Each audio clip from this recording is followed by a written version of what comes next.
Two hands, son. Shoes off, motherfucker. Here we go. Chill. You know, doing final thoughts after doing these segments are very, very difficult. And yet, all I'm thinking to myself is, it was worth it. That's all I'm thinking. That this whole entire thing, it was worth it.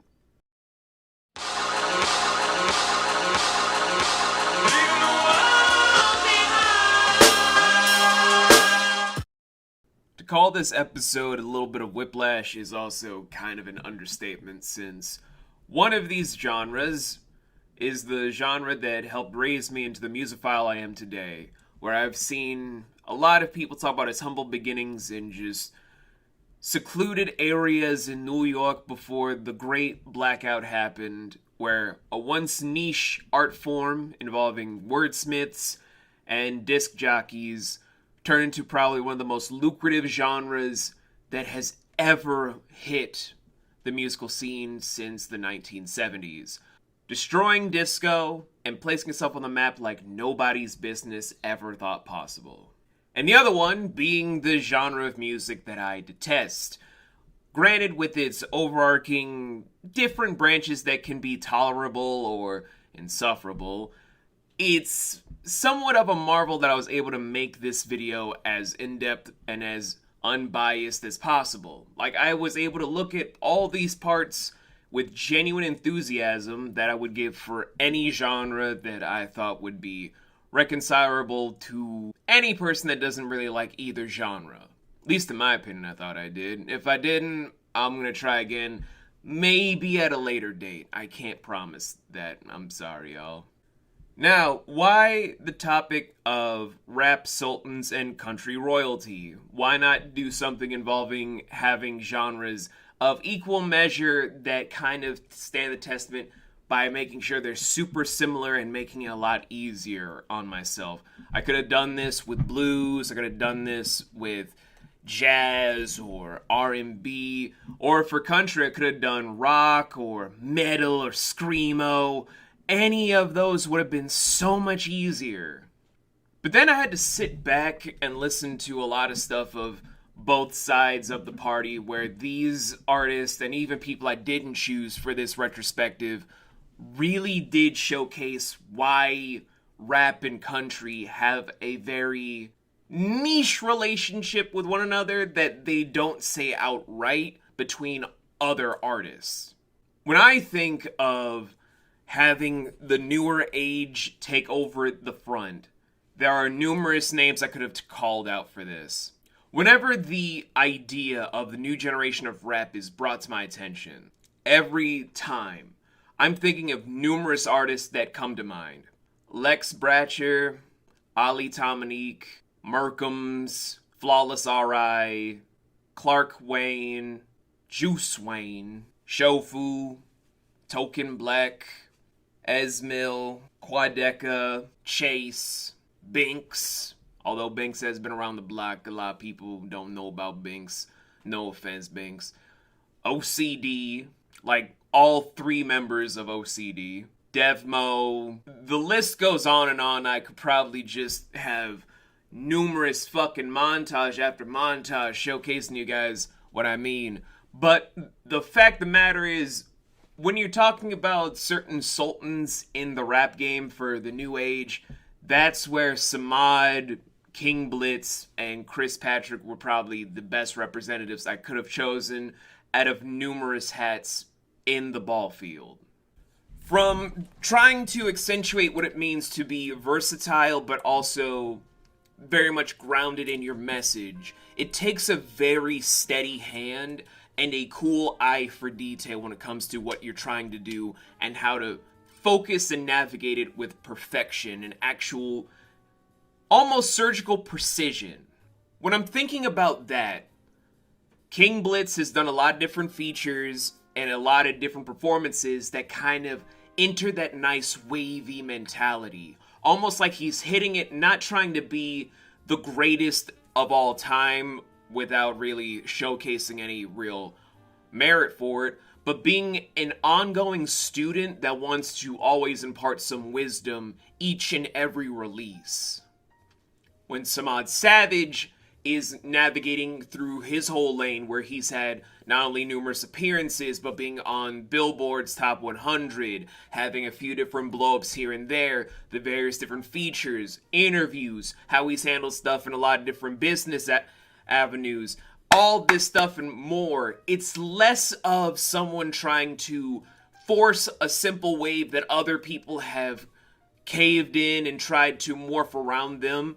I've never really seen a young man that has planted his feet so firmly in the ground to make a brand new current in the ocean that is rap.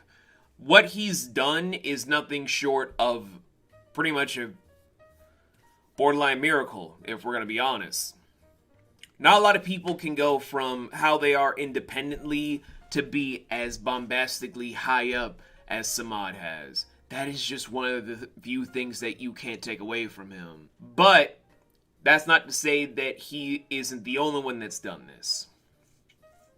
When Chris Patrick is also being approached about this topic, what he does isn't someone that you'd probably look at and say, this is going to be a brand new age rapper that will reshape what is your preconceived notion about what is and isn't part of the standard norm. What is and isn't someone that can match up with upcoming titans like JID, Denzel Curry, and so many other people I could probably bring up.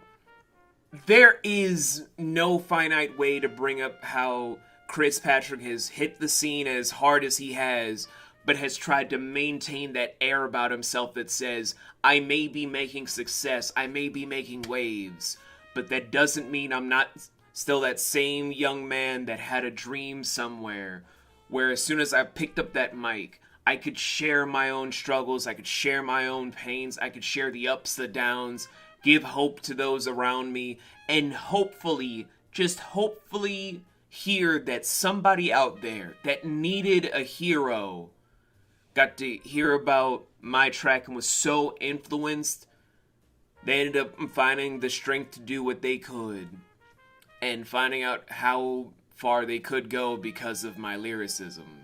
I know a couple of you guys are going to be looking at this probably like I'm tearing down the others for saying that they don't have what the other one has. No, all of these artists that have this, from representatives that I didn't pick and the 3 representatives that I have picked, all of them have these traits. They all embody them to the best of their abilities for all parties involved. I'm just using these 3 as the primary example about what it means to be that high tier of royalty. That high tier of being so masterful at your craft that even if you know you have the crown and you are secure, you also know that you can make it 10 times better, no matter how someone slices it. That is a gift.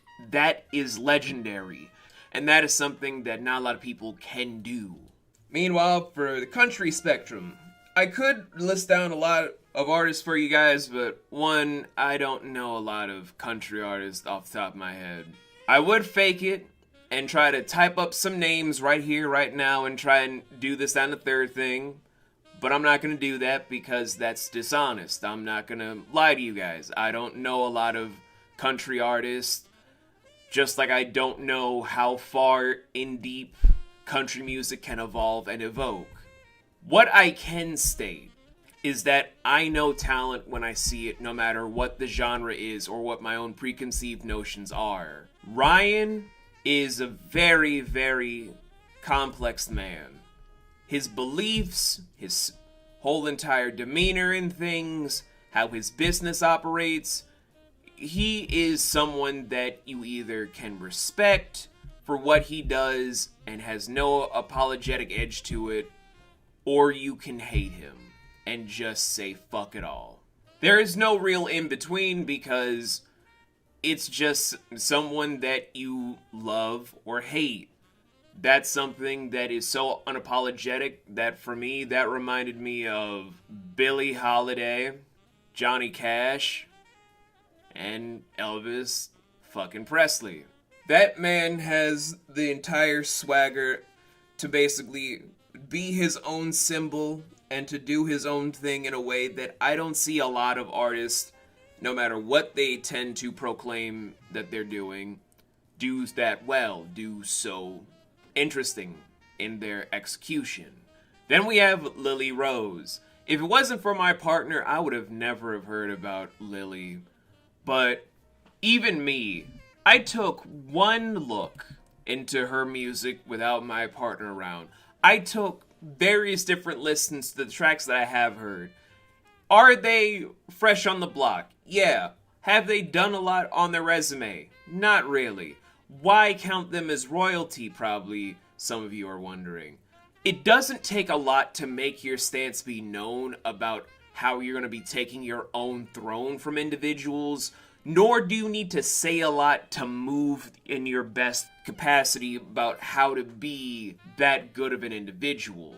The magic and the majesty about being upcoming royalty is, like I stated when I was talking about Lily beforehand, you can make magic from every bit of the rainbow, from every bit over what it is that you're trying to see succeed or fail from your artist, no matter if you're a record label or if you're just someone that's trying to be a scout for independent people for maybe a venture on iTunes.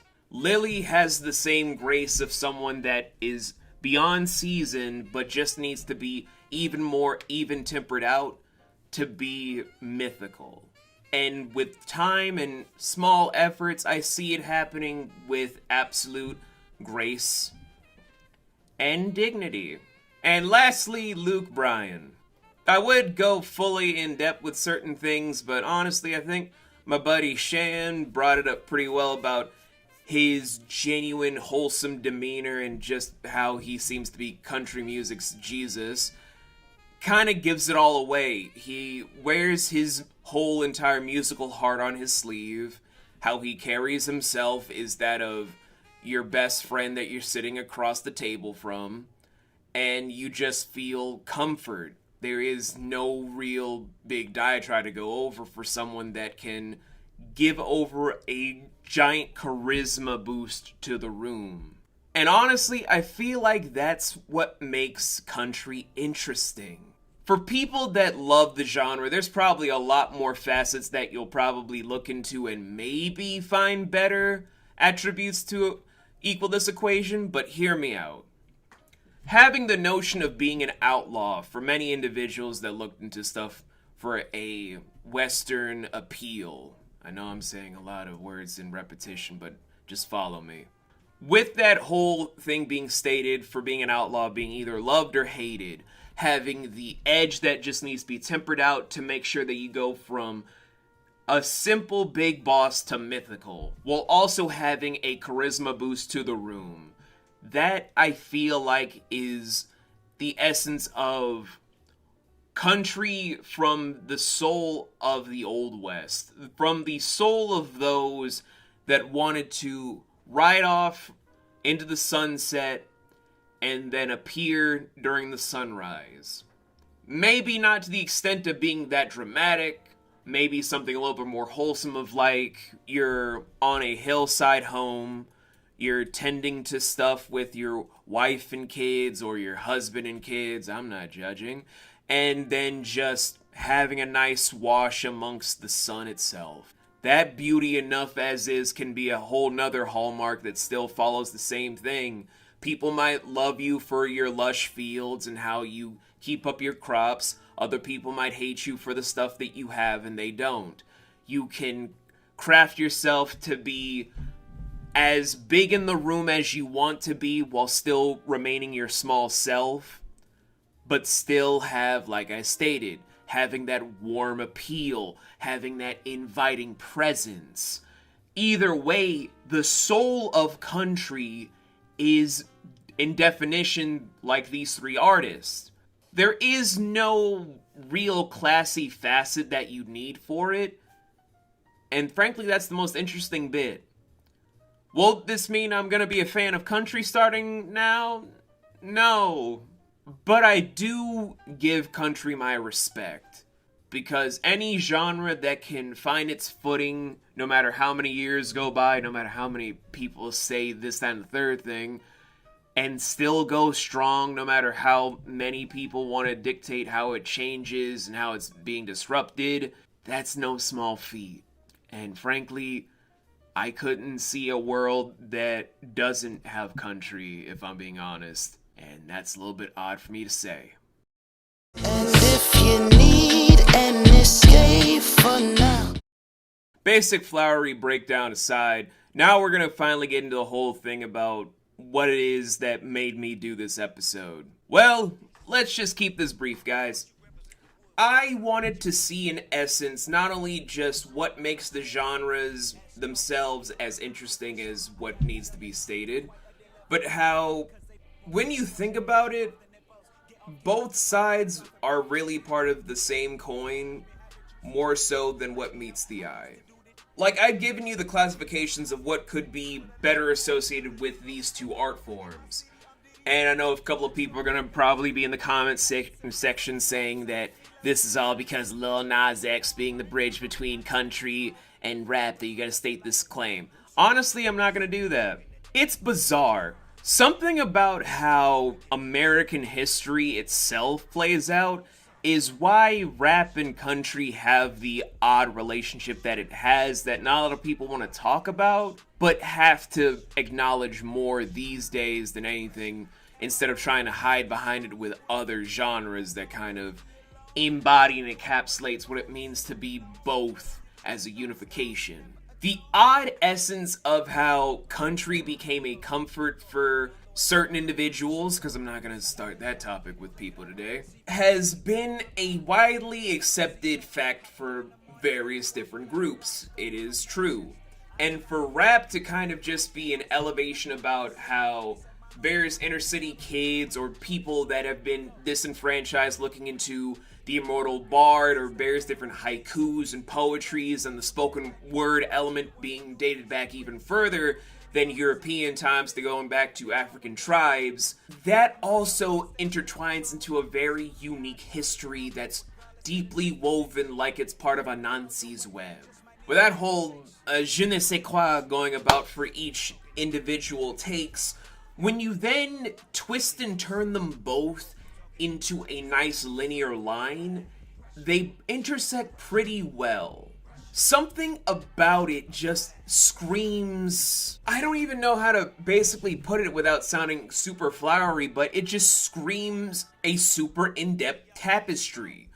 It just gives off this nice musical harmony in its distorted mishmash of what needs to be a melody basis for either concept to make something so uniquely satisfying that all you want to do is sit there, pontificate, and find out that when you look down into it for its base source, it could have literally have started from either center to probably be as bright, if not as shimmering as it is today. Each form could have been the exact same format from each entire segment of it from two different sides of the field. If certain elements were twisted around, it still would have blown up the way it has today.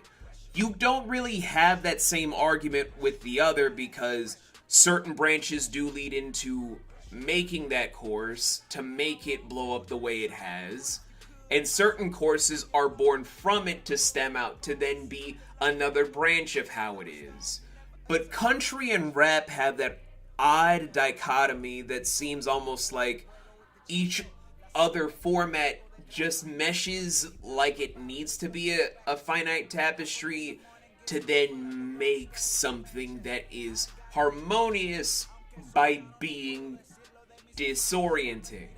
And that is probably the most prolific but oddest thing I could state. And it's also why this episode was born. From its own distorted measures comes harmony.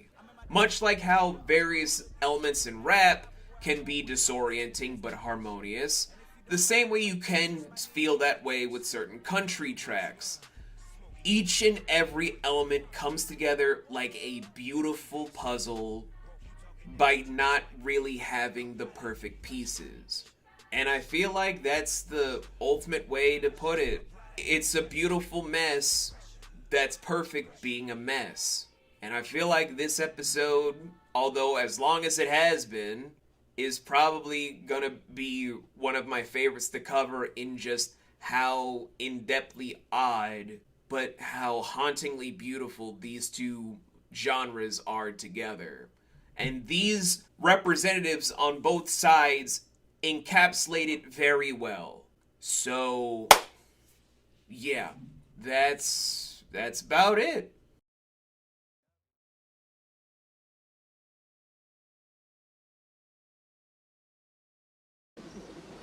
You're good, kid. Alright, guys, I'm finally finished with all of this. It is getting closer and closer to 1 a.m., and I'm exhausted. Next time we're doing this, it is finally the season finale, where I'm going to be trying to maybe not be as in-depth as I have been for this episode, but just kind of take it a little bit easy and just do some surface level stuff for an amazing artist and an amazing group. Not because I dislike them, but just because I'm exhausted. Can you guys just give me this one, please? Thank you. See all of you later. I'm gonna go to bed. We got so much growing up to do.